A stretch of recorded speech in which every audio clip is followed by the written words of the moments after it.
ऐसा धोखा हमारे साथ किया, भोगोगे तुम। ये जो निकलता है ना भोगोगे, ये अकाट्य होता है। क्योंकि किसी का भी हृदय, मान लो किसी भी जीव जंतु को आप कष्ट दें और उसका हृदय आह भर जाए, तो वो आह वज्र की लेखे तुम्हें भोगना पड़ेगा। वो आह किसी की ना लेना जिंदगी। कोई ऐसा कोई आह भर करके कह दिया तुम समर्थ हो, हम तो कुछ कर नहीं सकते, और अंदर से दुख फिर तुम्हारी सामर्थ्य काम नहीं करेगी, मिट्टी में मिला देगी। ऐसा नहीं कि आप जो कर रहे हैं कोई देख नहीं रहा, कोई हिसाब किताब नहीं, जो कर रहे हैं अवश्य में भोक्तव्यम। बहुत सावधान। जीव स्वयं नित्य निरंतर कर्मों के जाल को रच रहा है और अपने आप को बांध रहा है। आपको मुक्त होना है, बंधना नहीं है। जीव का जन्म कर्मों के अनुबंध से होता है, कर्मों के बंधन से होता है, और उसको अपना ऋण चुकाना होता है। कर्मानुबंध ये बहुत सूक्ष्म विषय है। जैसे आप जिस परिवार में जन्म लिए हैं, तो उस परिवार के लोगों से आपका ऋण है, इसलिए उसी परिवार में आप आए हैं।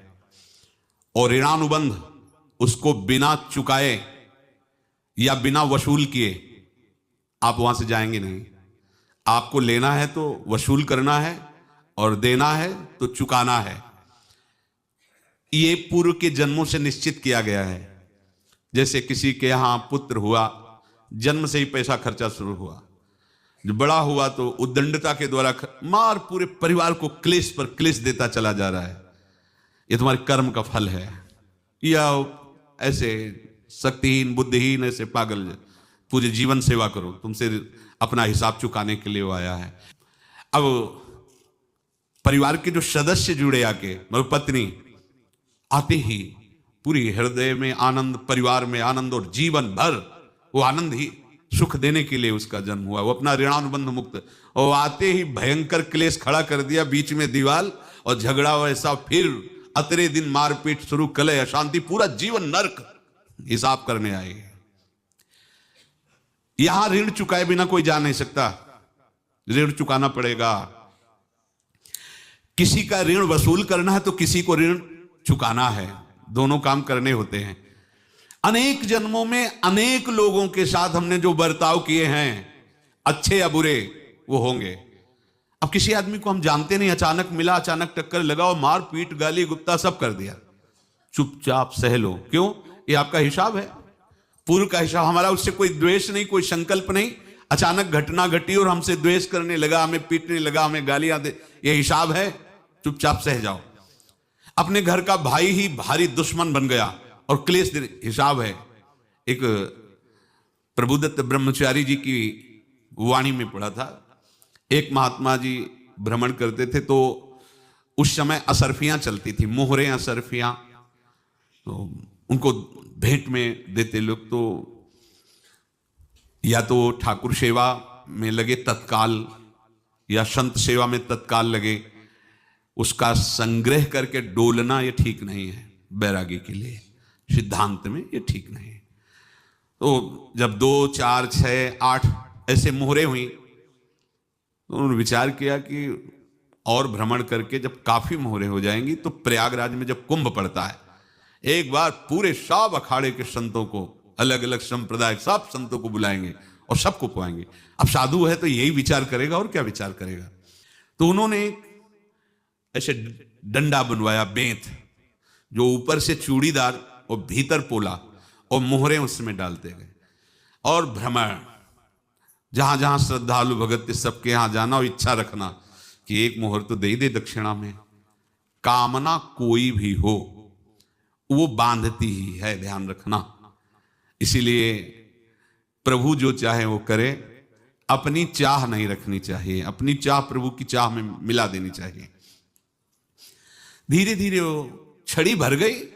भ्रमण करने वाले महात्मा चूड़ी लगाई, इंतजार करते रहे। जब प्रयाग का कुंभ पड़ा तो चले। तो रास्ते में एक गांव में पूछा जाता है, जैसे कहीं रुको कि कोई श्रद्धालु ऐसा है जो संत सेवी है। तो कुछ लोगों ने बताया, हाँ एक परिवार है, बहुत संत सेवी है, और आपको मिलाते हैं उनसे। आइए महाराज, घर में रुका। खूब अच्छा हलवा पूड़ी पवाया और जो घर के मालिक थे चरण दबाए। चरण दबाते दबाते उनकी दृष्टि पड़ी उस डंडे पे, इतना मोटा और ऊपर से कुछ चूड़ी सी भी नजर आ रही, इस डंडे में तो कोई रहस्य है ही है। अब महात्मा जी को खवा पिला के सुला दिया। महात्मा जी जब सो गए तो पत्नी से धीरे से कहा, वो डंडा लाओ बाबा जी का डंडा। वो चूड़ीदार जो ही खोला पलटाया तो सैकड़ों मोहरे। ऐसे संत रोज पधारे भगवान, तुम आनंद हो जाए फिर क्या। पत्नी से कहा, नाप के कंकड़ लाओ। वो तो महात्मा जी तो खाए खीर पूड़ी, आराम से सो रहे। रात में पूरी प्लानिंग करके उसमें कंकड़ भर के चूड़ी लगाकर सिराने रख दिया, सारी मोहरें हटा ली। महात्मा जी आराम से छड़ी उठाए तो वजन पक्का। वैसे बड़े लोग चतुर होते हैं, पर ये नहीं जानते कि कर्म कितना भयानक होता है। और उनके कोई संतान नहीं थी, पर धन में इतना प्रेम उनको था।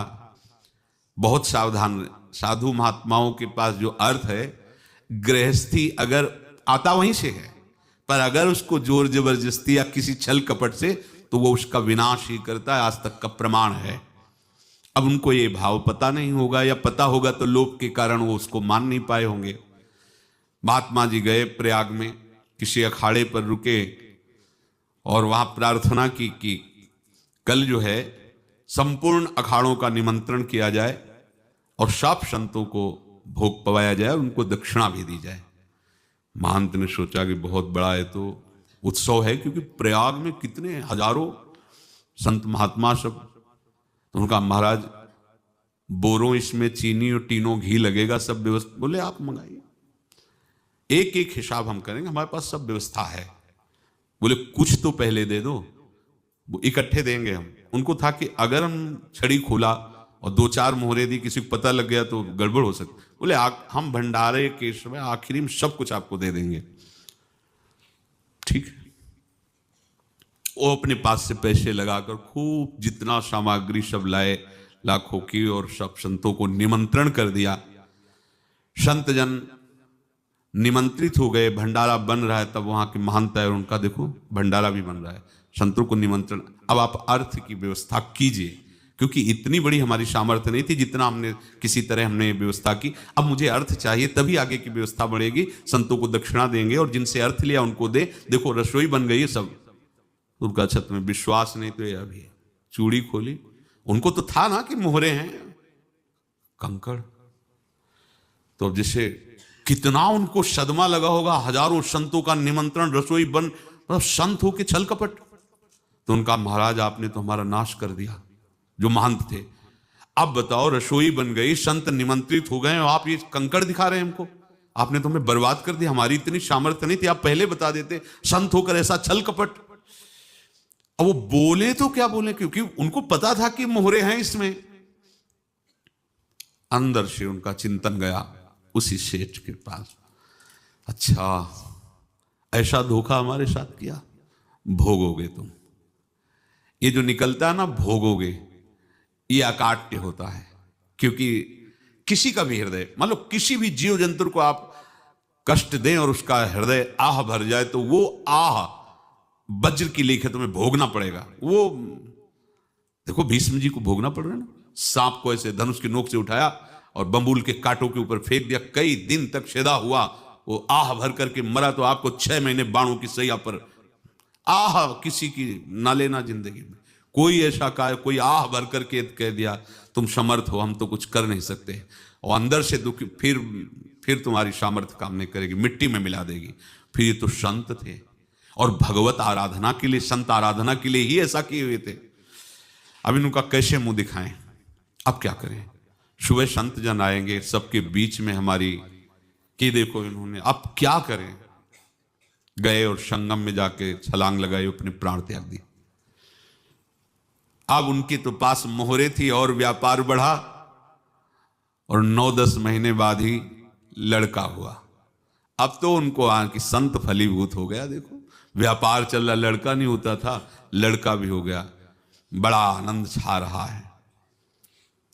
जब से वो प्रकट हुए और धन की वृद्धि शुरू हो गई, पढ़ाई लिखाई में उनके खर्चा हुआ सब, बस बीमारी शुरू हो गई उनके शरीर में। अब उसमें पैसा जाना शुरू हुआ, इतने आसक्त वो दोनों हो गए कि कुछ भी हो, व्यापार ठप, संपत्ति बेचना शुरू। तो उन्होंने कहा कि बेटा मैं क्या कर सकता हूं तुम्हारे लिए? बोले हमारी अंतिम इच्छा है प्रयाग चलो, और जितने प्रयाग में संत महात्मा सबको एक बार भंडारा करवाओ, हमारी इच्छा अंतिम है। क्योंकि अंतिम यही इच्छा थी। तो बोले अब ज्यादा संपत्ति तो नहीं रह गई। तो बोले घर बेच दो, मेरे लिए ही तो है, बेच दो। मुझे लगता मैं बचूंगा नहीं, पर मेरी अंतिम इच्छा पूर्ण कर दो।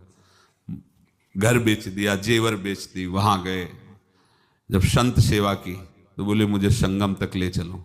संगम तक ले गए और बोले समझे तुम चुराए थे और हमने उसको छीना है, कुछ नहीं रह गया तेरे पास कुछ, अब केवल ममता और आसक्ति में जलकर मर और नरक प्राप्त कर। मैं वही महात्मा हूं जिसकी तूने मोहरे ली थी, शरीर छोड़ दिया। महात्मा को जन्म लेना पड़ा और इनको दुर्गति भोगनी पड़ी। ऋणानुबंध होश में, ऐसा नहीं कि आप जो कर रहे हैं कोई देख नहीं रहा, कोई हिसाब किताब नहीं, जो कर रहे हैं अवश्य में भोक्तव्यम, बहुत सावधान। अनेक जन्मों में अनेक लोगों से जो कुछ लिया दिया है, इस लेने देने को मिटा देने के बाद ही तुम मुक्त हो गए। इसीलिए एक उपाय है, लेना न देना मगन रहना। क्या? मालिक को समर्पित हो जाओ, मालिक को अपना माना हुआ समर्पित कर दो, खत्म। अहम त्वाम स्वरूपापेभ्यो मोक्षयिष्यामि, साफ खत्म। आगे पीछे लेना देना सब खत्म। एकादश स्कंद में भगवान श्री कृष्णचंद्र जी ने कहा जो मेरे चरणों का आश्रय लेकर भक्त मेरा भक्ति करता है, उसके पितृ ऋण, मातृ ऋण, देव ऋण, ऋषि ऋण, सब ऋणों से मैं मुक्त कर देता हूं। बस यही एक उपाय है जो इसके बंद करने का उपाय भक्तों के लिए है, वो यही है, भगवान की शरण में होकर अपना माना हुआ पूरा भगवान के अर्पित कर दो। अर्पित करने का तात्पर्य उसमें अहम हटा दो। तदीयम वस्तु गोविंदम तुभ्यमेव समर्पये। जिनसे तुमने सेवा करवाई है उनकी सेवा करनी पड़ेगी, जिनसे तुमने जो कुछ लिया है उनको देना पड़ेगा। ये लेने देने का व्यापार जब तक समाप्त नहीं होगा तब तक तुम्हारा जन्म मरण चलता रहेगा। अब आपको यहां समझना है, यदि आपसे किसी ने पैसे लिए बेईमानी करके नहीं दे रहा है तो आप उसको गाली मत दीजिए, आपने बेईमानी की थी इसलिए आपकी बेईमानी हुई है, ले गया, कोई बात नहीं है, बंधन से मुक्त हुए, जो बोझा था चला गया। उसको ऐसा ना देखे कि ये बेईमान हमारे रुपए मार लिए, अब जो कुछ होगा देखेंगे। अगर आप आगे नया कुछ करते हैं तो फिर आगे का हिसाब आपको भोगना पड़ेगा, ध्यान रखना। ऐसा नहीं है कि आपको भोगना नहीं पड़ेगा। एक ही उपाय है कि अब जो शरीर धारण किए इसी में जो भोग ले, आगे ना होना चाहिए। तो क्या करे? सर्वतो भावेन भगवान की शरण ले ले। ये तो सर्वाणि कर्माणि मयि सन्न्यस्य मत्पराहा अनन्येनैव योगेन माम ध्यायन्तु उपासते तेषाम् अहं समुद्धर्ता मृत्यु संसार से। ये बड़ा कठिन है पार होना, कोई छोटी मोटी बात है। एक महात्मा बाल्यावस्था से भजन करते थे, शालिग्राम भगवान पास रखते थे और उन्हीं की आराधना करके बस पाठ, नाम, जप और भ्रमण करते थे। यौवन अवस्था थी, गंगा जी के किनारे अपने ठाकुर को विराजमान करके स्नान करने के लिए कपड़ा ही उतार रहे थे कि 90 लोग आ गए, भाला तलवार सब ले, मारो मारो इसको मारो, घेर लिया। तो उन्होंने हाथ जोड़कर कहा हमने क्या अपराध किया? कोई सुन ही नहीं रहा। तो उन्होंने कहा मार तो डालोगे ही आप 90 लोग, हम कोई अस्त्र शस्त्र तो लिए नहीं, एक बार हमें गंगा में डुबकी लगा देने दो और अपने ठाकुर को स्नान करा देने दो, फिर इसके बाद आप मार देना। भगवत इच्छा से वो लोग रुक गए, स्नान किया और अंदर से प्रार्थना की, प्रभु ये क्या लीला है आपकी, आपके सिवा मेरा कोई है नहीं और ये मुझे मारना चाहते हैं। तो भगवान ने जानते हो क्या कहा उनके अंतर में? तुम मेरे में ध्यानस्थ हो करके शरीर को छोड़ो, ये लोग मारेंगे। ये मेरे भजन का फल है कि तुम्हें 90 जन्म नहीं लेना पड़ेगा, एक ही जन्म में 90 मिलके, तुमने 90 हिंसा की थी पूर्व में, तो तुम्हें 90 बार जन्म लेना होता और एक एक करके मारते। ये मेरे भजन का प्रताप है कि एक बार में ही 90 का हिसाब हो जाएगा। तुम आंख मूंदो, मेरे ध्यान में मगन रहो, मेरे प्रताप से तुम्हें कोई चोट नहीं होगी और स्वाभाविक मूर्छावस्था में प्राण तुम्हारे छूट जाए। ऐसा ही हुआ, ऐसा हुआ। तो ये बात समझ लो कि ये जो कर्मानुबंध है, ऋणानुबंध है।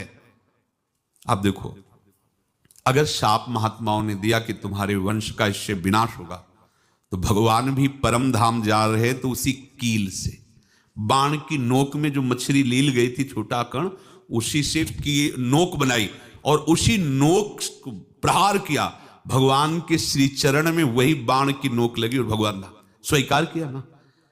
भगवान का बड़ा लीला विचित्र है। अगर छुप करके उधर रामावतार में बात, तो इधर ऐसे स्वीकार किया है भगवान ने। ऐसा कहीं नहीं दिखाया कि मैं भगवान हूं तो मैं अपने लिए, ऐसा नहीं दिखाया। नारद जी का हित किया पर नारद जी ने श्राप दिया तो भगवान ने स्वीकार किया। बंदरों ने ही सहायता की, जैसा बोले थे वैसा। ये लीला इस शरीर में भोगनी पड़ेगी। हाँ, ज्यादा को कम में भुगता देंगे, पर अब अगला शरीर ना मिले इसके लिए सर्वतो भावेन भगवान के आश्रित हो जाए। जैसे आपने दुकान फैला रखी है तो उसमें दो काम होते हैं, लेना और देना। किसी को उधार दिया है तो हमें उससे लेना है, और कोई नगद देकर सामान ले रहा है तो उससे सामान देना है, या उधार लिया है तो हमें उधार देना है। अब अगर दुकान बंद करनी है तो तुम्हें देने वालों पर जोर देना है, लेने वालों पर जोर नहीं। लेने वाला तो जाओ हम क्षमा किया, समर्पित किया, हमारा कोई संबंध नहीं, खत्म हो जाए, वो खुशी हो जाएगा। लेकिन देने वाला तुम अगर दुकान भी उठा दोगे तो जहां भी रहोगे तुम्हारे पास वो आएगा, लाइए हमारा। तो देने पर नजर रखिए, जिसका जिसका हिसाब है वो आपके सामने आता जाए, हटाते जाओ। लेने पर नजर मत रखिए और दुकान फौरन उठा दीजिए, नहीं अगर लेते देते रहे तो चलता रहेगा।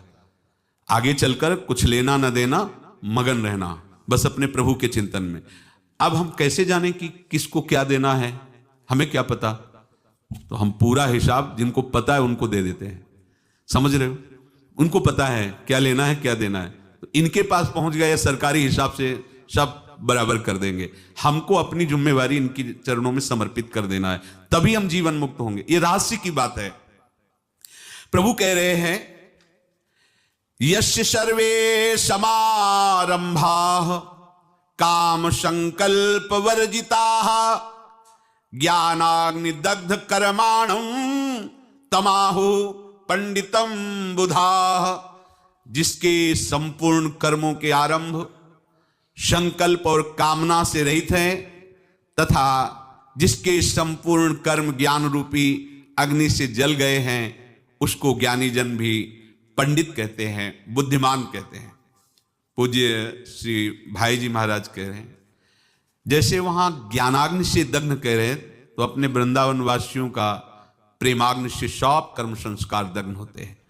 जिस समय आपके हृदय में भगवत प्रेम का प्रादुर्भाव होगा तो लेश मात्र कभी तुम्हें दुख नहीं भोगना पड़ेगा।